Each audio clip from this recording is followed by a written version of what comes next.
Hey, I'm Will, and I love Star Trek. I'm Caleb, and I love Fallout. And we're watching Star Trek chronologically so that this guy over here can love Star Trek just like me. Yeah, maybe. So let's get into the review, dudes. Risk. Risk is our business. Out there. That way. What happened? Starfleet was founded to seek out new life. Well, there it sits.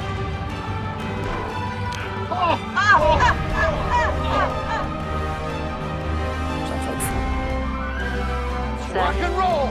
6. We're not afraid of diversity. We don't persecute it, we embrace it.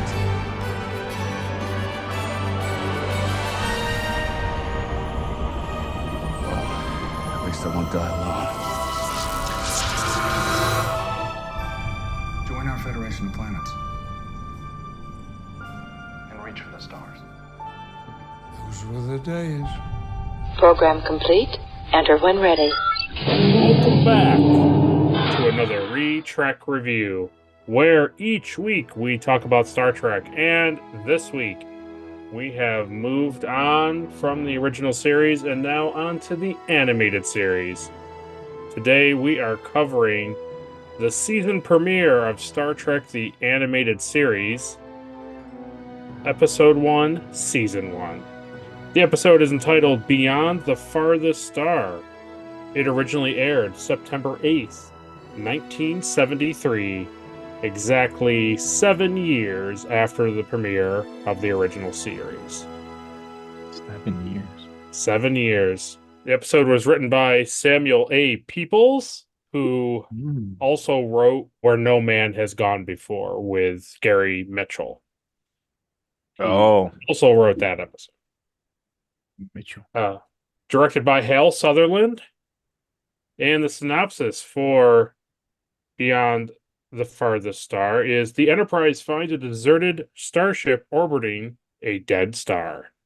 So before we get into our subscriber and comments, let's go over to Caleb and ask Caleb what he thought of the episode.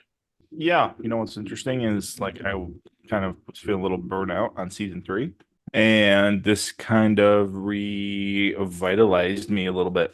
I enjoyed it. I thought it was cool. I think it's cool. The animation totally makes sense for the early years of Star Trek because it's easier just to draw stuff. Absolutely. It's Yeah. interesting. Instead of making sets and practical effects or CGI. Obviously, the CGI wasn't anything hardly back then. Right. So the idea of, doing this space show and drawing all this cool stuff was it was really cool. And honestly, the animation to me looks great. I don't know if none of this has been redone. Nope. So Not that I'm aware of, at least. yeah. So am I who did the art style? Because for me it's very much like Hanna-Barbera, like a Scooby-Doo. It's Filmation. So, and I think Yeah. I think similar. I think it's a company out of Canada. So I think it's very similar to Scooby-Doo and Yeah. Super Friends and stuff like that. Yeah. Yeah, I just wonder if that was kind of the art style specifically they wanted. Like they said, make it look like this. It feels like it, at least. But I liked it. I thought it was really good. It's funny going from live action to now the cartoon with everybody's voices, and you're like, this is kind of weird, but it definitely works. I think so too. Okay, our a lot of subscribers over the 2 weeks that we didn't do an official Retrek review, but the 2 latest ones that I have on my notifications is Jessie May and TMNT 2105. Teenage Mutant Ninja Turtle. So thanks for subscribing. As to comments, we got a number of comments on our Turnabout Intruder episode. Jacqueline Kempt said absolutely hated the Janice story. Uh-huh. Yeah. Travis Boyle said terrible episode. See why Roddenberry said to ignore the stuff about women not being able to be captains, like later in Star Trek. Yeah, interesting. Yeah, and then we got a comment on this one from Captain Alimar. He says Lester Kirk. This is not a Lester great Kirk. one. Yeah. Not a great one this week, and a real bad finale, although it's not fair to judge it since they didn't know they would be canceled. True. Yeah. He says we're right on that. Shatner does a great job portraying Lester, and thanks for the episode as always. Yeah, overall that episode was kind of bleh, but I really liked Kirk in it. I really liked Shatner's portrayal, like acting in that episode was really good. Yeah, absolutely. Yeah. We also had a comment on our what does Caleb think about season 3 from Captain Alimar? And he said, very funny that Chekhov ends up being so unlikable this season. And Scotty really is the unsung MVP of the original series. Yep. Thanks for the reviews. Yeah, I never would have expected to put Chekhov on the bottom of my list. Yeah. Okay, now we can get into the review. So the first thing I wrote, which you'll probably comment on, was immediately having a crazy alien on the bridge as like Yeah. the guy at the con type of thing. Chekhov, yeah. Yeah. That was my immediate thought was like, well, Chekhov's a little different in the animated show. They didn't do anything. They didn't talk to him. They didn't. No, nothing. I'm pretty sure. I don't know if we'll get into any of the episodes in the with our watching of this, but I'm pretty sure he ends up getting named. I don't remember it off the top of my head, but yeah. Best character in the show, if you ask me. I liked the slide down main viewer thing when they go to like the main viewer and like the thing comes down to show. Yeah. Yeah, that was cool. The like intro shot, like the intro of like the Enterprise going through space was really cool. I thought like the art style was like really, really cool. Yeah, you're talking Kind of about had like this warped perspective that kind of like Yeah. came through. Yeah.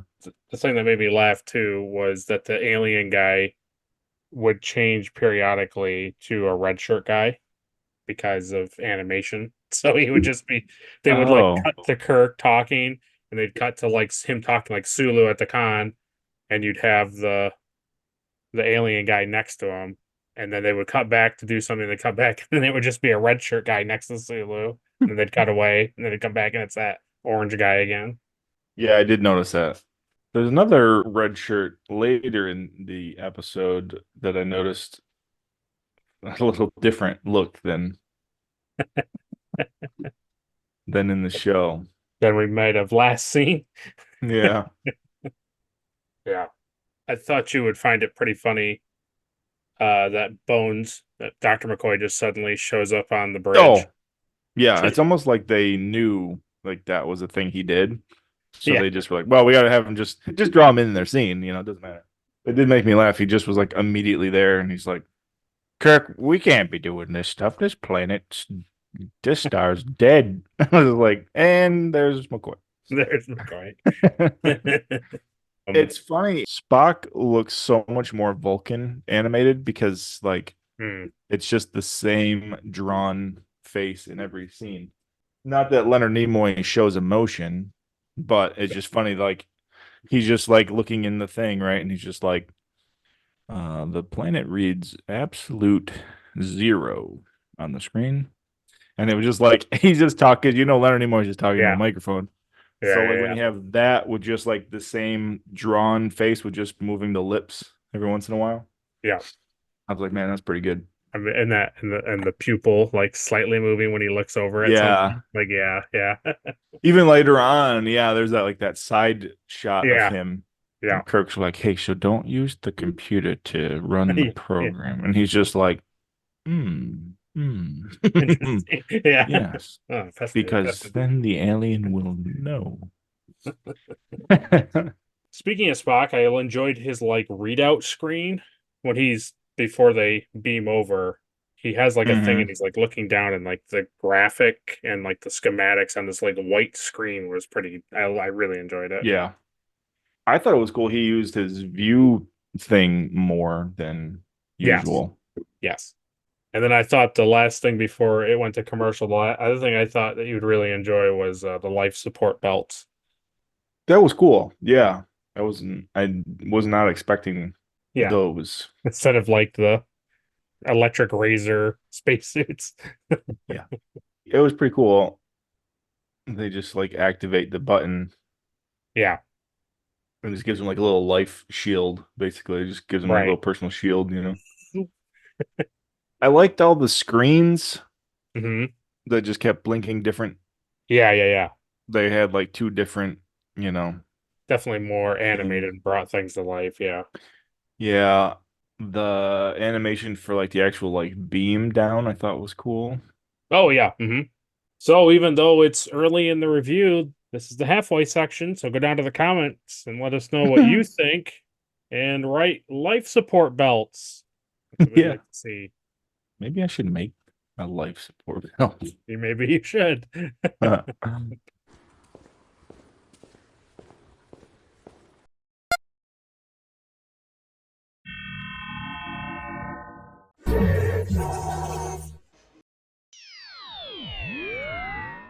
So we come back from commercial, and I thought between the life support belts and like them beaming onto the ship and everything, it was just very obvious that Gene Roddenberry was like, now I can do anything I dream of. Like, Yeah. like nothing was holding back his imagination. Yeah. Well, the life support belts very much like could have just been a belt that they put on.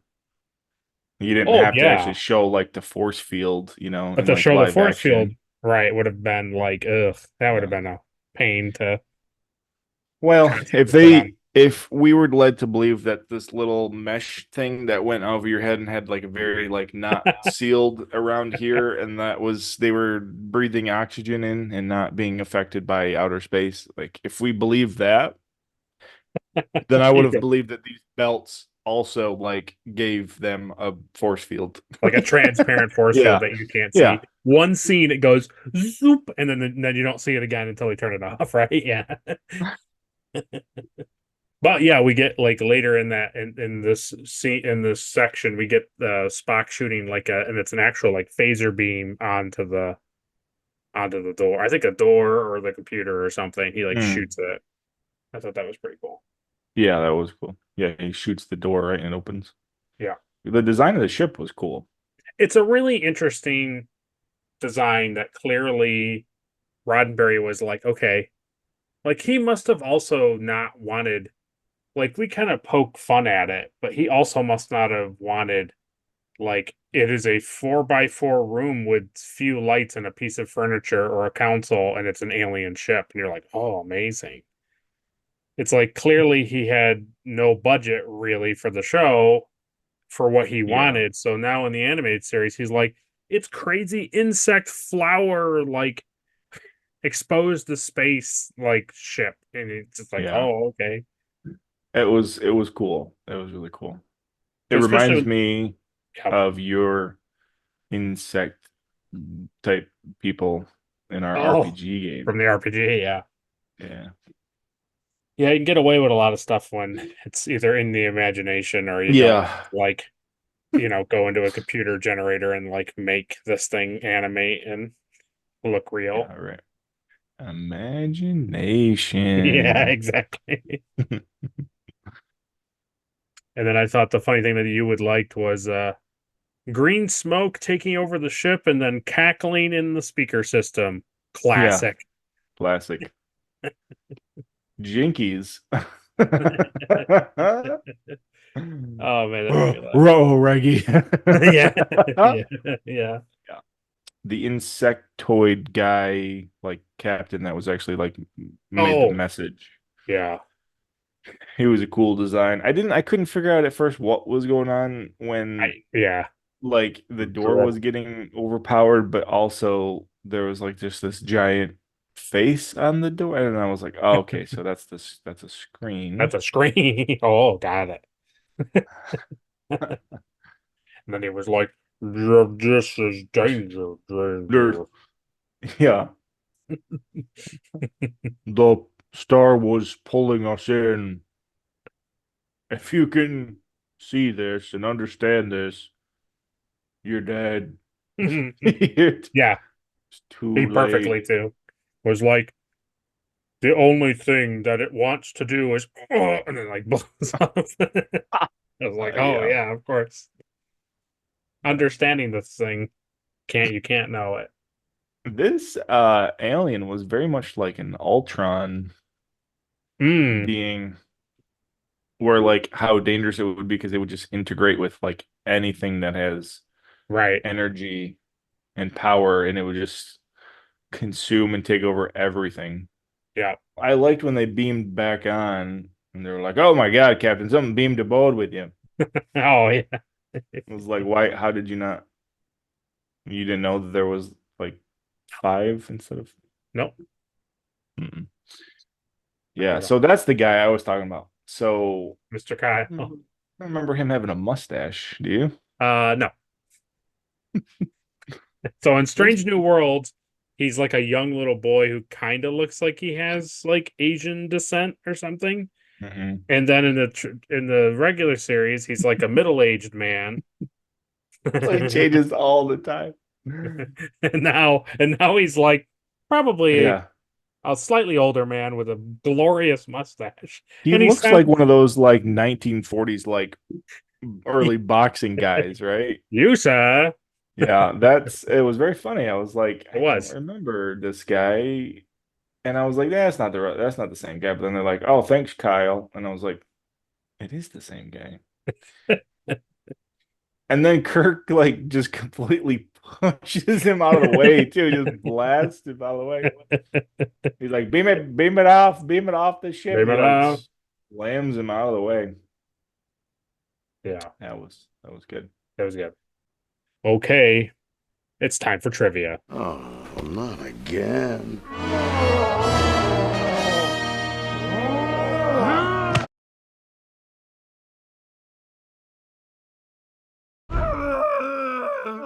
All right, now you're overacting.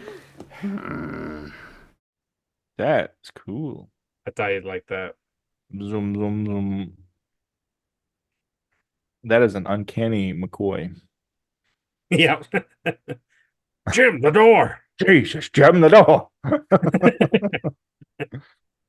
Yeah. I liked everybody's cartoon version. I thought I they were think they really, did great, right? they're I all think pretty great. Yeah, like just simple lines, and you know like who's who.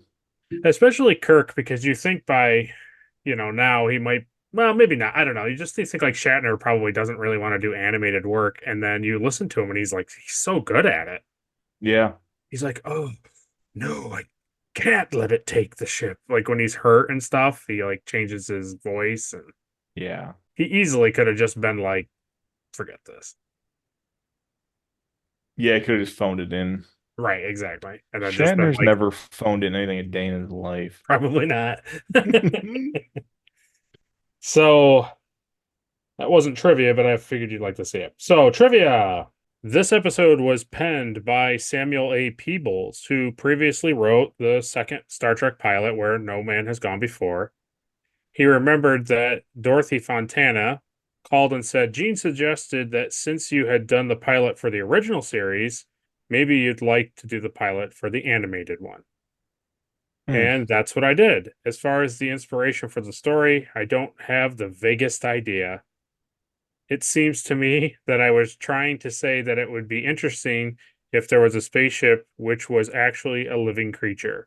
It's alive, but it's used to going from one planet to another. Lieutenant Kyle reappears from the original series, though with a mustache and brown hair and voiced by James Doohan, replacing John Winston. And get this, you're going to be so happy about this. This is the only animated series episode in which Kyle has any dialogue. Wow, excellent. Excellent. The dialogue for this episode was recorded with the full cast in attendance, the first time they had reunited since filming in January of 1969. Wow. And the recording session was at Filmation Studio in Reseda, California in June 1973, somewhere around the 4th of that month. So, in literally over 4 years later, they were all together after the show had been canceled. Wow. Pretty crazy. It was crazy. And they probably had no idea at the time, like, that they would get back together to do, like, motion pictures. Oh, absolutely not. No. And like how famous they were going to become. Yeah. Because in that 4 years, like the original series went in syndication, and then other children, like people like my dad and stuff, who are now like older, were now watching it on Saturday. Like they were watching it in syndication instead of watching it. Like, you didn't stay up as a kid. You didn't stay up at 7:30, 8:30 at night to watch TV at school. But now in syndication, like they can play at 11 o'clock in the morning on Saturday or whatever. So it found its life in syndication like in the early 70s, which brought them to make the animated series. But as we'll get into it, there's a reason why the animated series didn't last long. So Gene Roddenberry once related that the medium of animation made it easy to depict a massive starship such as the one featured in this episode. If we want an exotic spaceship 50 miles across, he said, it's as easy as to draw as it is to do one the size of the Enterprise. According to background artist Robert Klein, though pleasing Roddenberry with a feasible unseen design for the insectoid starship in this episode was the hardest challenge in the creation of the animated series and literally required 100 tries. Wow. That's cool. I honestly was expecting Roddenberry to just be like, hey, so I wanted this to be animated. This is kind of what I want. And then them to just take complete like liberation on doing what they wanted. Yeah. Nope. So he sounds very much like Walt Disney, where he would come and be like, yeah, I don't really like the ears. Right, exactly. And then like as somebody who like does stuff like that, like just knowing, oh man, that's the worst. When you spend it's the worst. Like late nights and stuff working on stuff. You're up all night and you're like pouring your time and your heart into this thing. You're like, this is great. And then like whoever you're making it for, sending it to, they're like, it's not really what I was picturing. You're like, well, these are all the details you gave me. I don't know. What do you? And we're going to talk about it here in the next stretch. This episode marks the first and only use of the automatic bridge defense system. The device is never seen again in any subsequent series. Well, after what happens in this episode, I would have deactivated it as well. It is a funny thing where I thought, probably. I would just be like, we don't need that on the ship. It's like, to me, it gave me the impression of like another M5 where they're like, hey, so corporate wants us to install these. I'm like, I don't know why that would ever work or when we would ever need that. And then, not only now is it like, now it's shocking them, but also like, if it's able to like hold the phaser on Kirk's back, but then he's still able to operate the ship and crash the ship into the planet, probably don't need this on board. It's not really going to do anything, even if we needed it to, right? It doesn't even work. So the interesting thing is when the show came out in September 8th of 73, even though reviewers, like critics, were like, oh, wow, this is not a kid's show. Like, this is not a Saturday morning kids show. Like, this has substance. This is interesting. This is exactly what we want. We wanted the continuation of their 5-year mission, because that's what you get.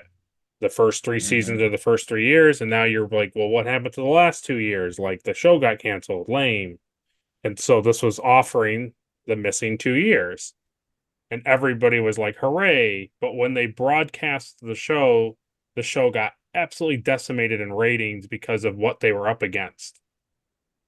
And they were up against things like the animated show My Favorite Martians, Speed Buggy, The Addams Family. These are all animated shows.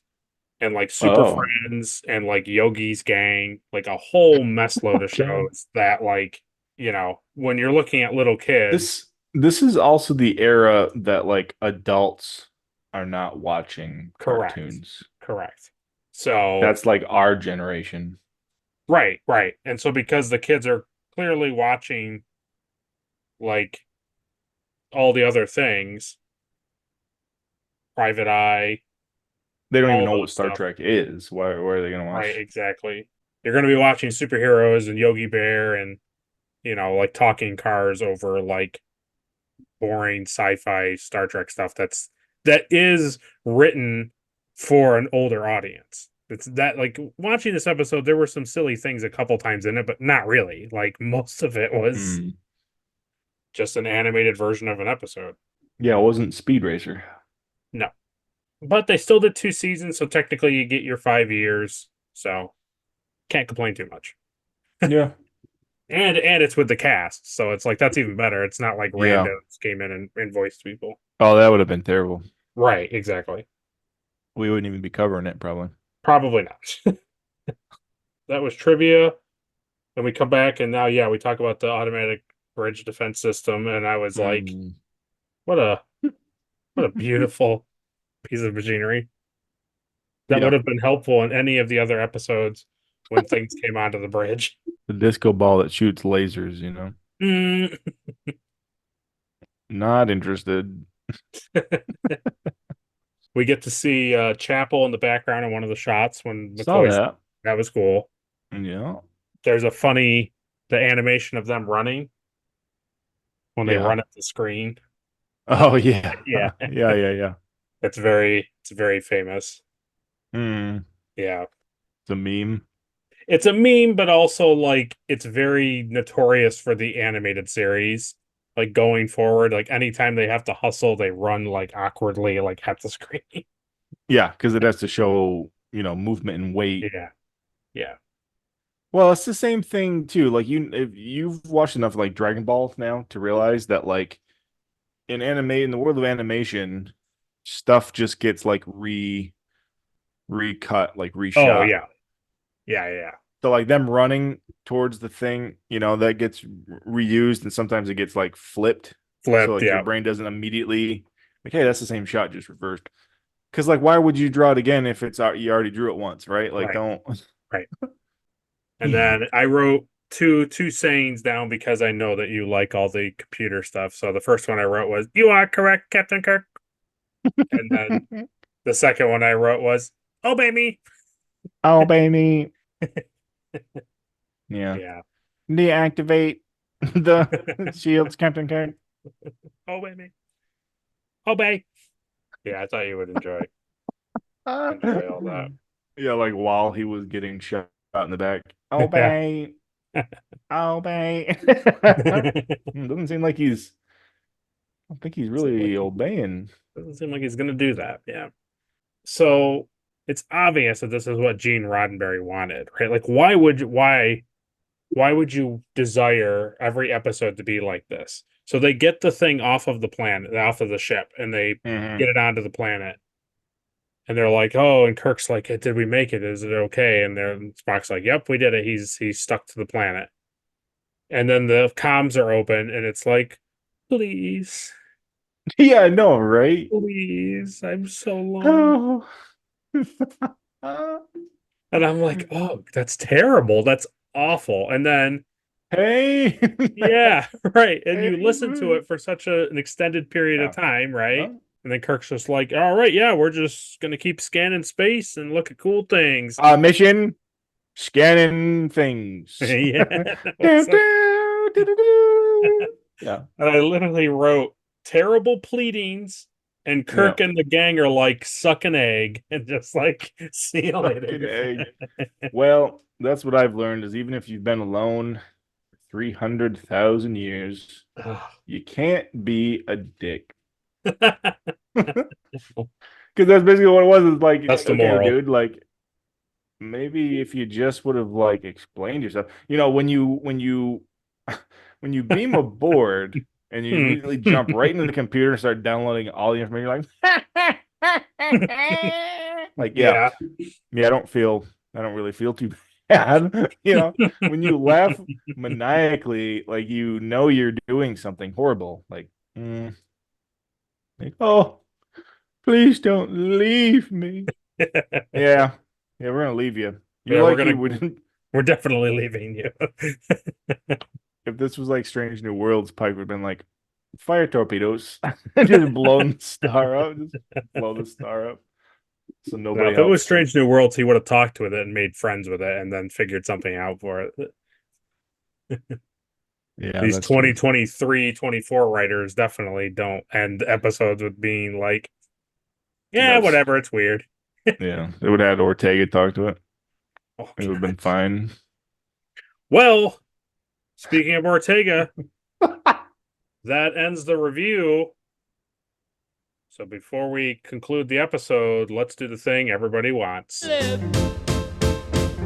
Caleb.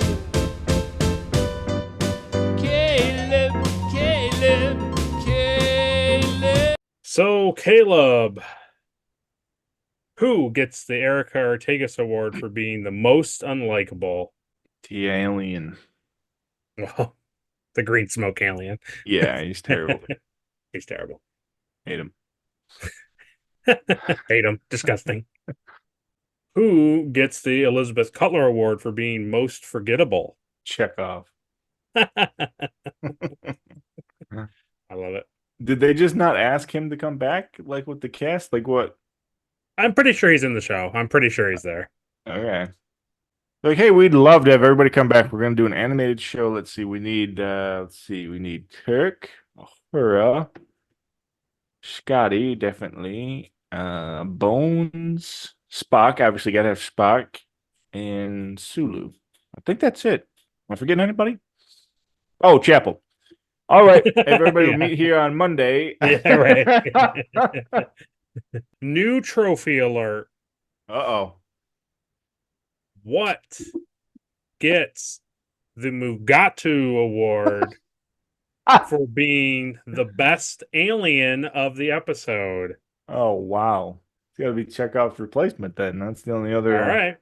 I wasn't sure if you were going to pick the guy on the screen, but yeah, the replacement. Oh, yeah. The actual bug dude. Yeah. No, I like Chekhov's replacement. Okay. He's pretty good. Okay. He's pretty cool. I agree.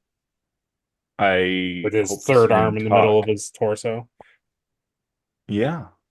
And he's got like a weird uniform, but he's got like a sash part of his uniform. I think it's like folded weird because he has like a sleeve in front of his arm into his chest. Because he has another arm. Yeah, I'm pretty sure. It's all a part of my original vision. Yep. Who gets the Trip Tucker Award for being the MVP? I'm going to give it to Kirk this episode. Nice. He got shot in the back for a long time. He certainly did. While he was pretending to crash the ship. And, usually I give it to Scotty, but he got stuck in that, oh, yeah, thing for half the episode. Oh, Lord. Oh, Lordy. It's crushing my belt. Yeah. It's crushing my belt. They've already tried to lift it. Just leave me here. Just leave me here. Just leave me. Those, well, yeah, maybe that'll be my, I don't know. Those tools that they used.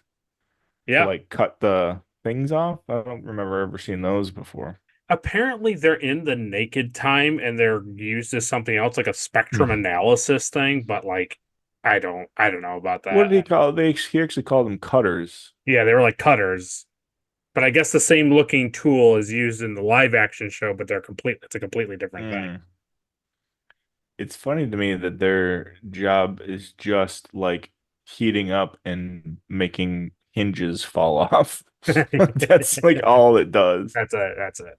Just apply enough heat and this thing will fall off. Yeah, that's how hinges work. Space hinges. Space hinges. What gets the Shran Award for the best action sequence? It's gonna be when Kirk rolled out of the way of the laser beam. Yeah. When he was like Through slapping he the throws belt. the belt on the Yeah. council and then rolls. Absolutely. Oh yeah. A And as we've computer. seen, that thing can Yeah. only shoot one beam at a time. It's Yeah. not like it's got Despite having 60 arms or multi-emitters, right? One beam at a time. yeah, because the thing's supposed to be designed to take on like multiple hostiles, and it's just Yeah. like nah, I can only shoot one at a time. What gets the NX award for some sweet ship stuff? I'm gonna give it to the belts.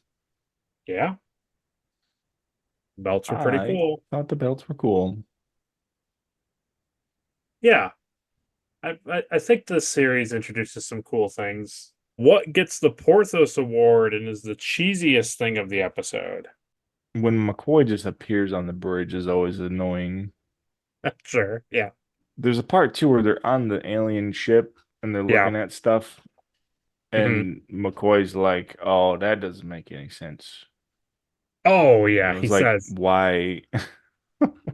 He says, they're looking at the pods and they're like, oh, these have opened from the inside out. And McCoy's like, yeah, it must have been an accident. And then Spock's like, or Yeah. it was intentional. And this is like they left the ship. Yeah. Yeah, because the odds of like every single pod having a catastrophic failure that ruptures from the inside is like so abysmally small. So you think McCoy Yeah, making McCoy's the cheesiest thing in this episode. Just his overall existence. Yeah. Yeah. And finally, what gets the Enterprise Award for the best scene of the episode? I like the ending. I like when they use the slingshot and they try to pretend like they're gonna crash into the planet. Yeah. And then Kirk's like in the chair. Yeah. He's like, is you going? Did we do it? Yeah. It's going. No, actually, it's not. It's still here, Captain. It's still here. Oh, baby. Oh, baby. Just zaps him again. Yeah. Disobey. Well, we're back. So go down to the comment sections and write what you thought of the episode. Have you ever watched the animated series? Do you like the animated series? What do you think about all the things we talked about? Would there being more like of a alien sci-fi space feel than the original series? It makes things feel a little more exotic out there in space. Space. Next week, we'll be sticking with the animated series and we'll be covering the episode entitled Yesteryear. So stay around for that. As always, if you like the video, like it. If you dislike it, dislike it. Share it with all your friends and family and Trek enthusiasts. Subscribe so you don't miss an episode and ring that bell for notifications for when episodes like this come out, Star Trek history, the RPG, or anything else. And as always, you can go over to Caleb's channel. All this month of May, it's Alien Month. Yeah. Yeah. Obviously, Alien came out in May, and all of May on the channel is going to be all space stuff. So there's 2 builds that are specifically Alien, the movie related, and one already came out. Yep. I made HAL 9000 from 2001: A Space Odyssey. And next week is, I'm not going to tell you what next week is. That's how to get them. No. I'll give you 2 hints. Opera and cab driver. Ooh. Ooh. You must think all of your viewers are meat popsicles if they can't figure that out. Meat popsicles. So go over to Caleb's channel, give him a like, give him a subscribe, give him a comment. You decide. You decide. We appreciate you watching as always. Stick around. We're going to keep doing the animated series.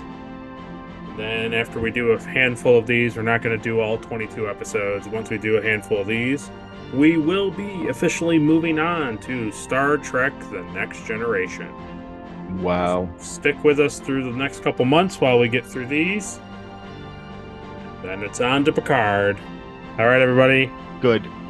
Until next week, computer, disobey, and end program. Exterminate. Exterminate. See you guys. Obey me. Obey me. Obey me.